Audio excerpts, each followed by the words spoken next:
საქართველოს დელეგაცია ანაკლის პროექტთან დაკავშირებით ჩინეთიდან ხელცარიელი დაბრუნდა პორტში ჩინური ინვესტიციების საკითხი ფაქტობრივად ჩაიშალა.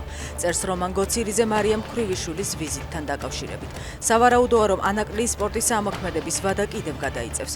ოპოზიციის ალიანსის ლიდერის ნიკა გვარამიას განცხადებით კი ეკონომიკის მინისტრის ჩინეთში წასვლა ანაკლის სპორტის საკითხზე მხოლოდ იმას ნიშნავს, რომ ოცნებამ ამერიკას თანამშრომლობაზე უარი უთხრა.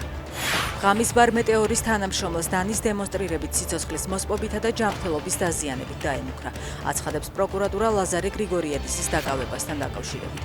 უწყების ცნობით გრიგორიადისი უკმაყოფილო იყო მისი ტერიტორიიდან გაყვანით. გრიგორიადის ბრალდება ოფიციალურად წარედგინა, მას 1 წლამდე პატიმრობა ემუქრება. ევროპის კოსმოსურ სააგენტოსა და რუსულ კორპორაცია როსკოსმოს შორის 15 წლიანი თანამშრომლობა დასრულდა. საფრანგეთის გვიანაში კურუს კოსმოდრომზე რუსული რაკეტების სასტარტო კომპლექსი ააფეთქეს.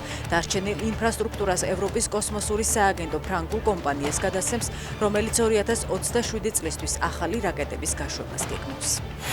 მარკო რუბიო 2028 წლის საპრეზიდენტო არჩევნების პოტენციურ კანდიდატად განიხილება. გამოცემა პოლიტიკო წერს, რომ ტრამპის უახლოეს გარემოცვაში სახელმწიფო მდივნის პოზიციები სულ უფრო ძლიერდება. გამოცემის ინფორმაციით რუბიომ ნდობა საგარეო კონფლიქტების ეფექტიანი მართვით მოიპოვა.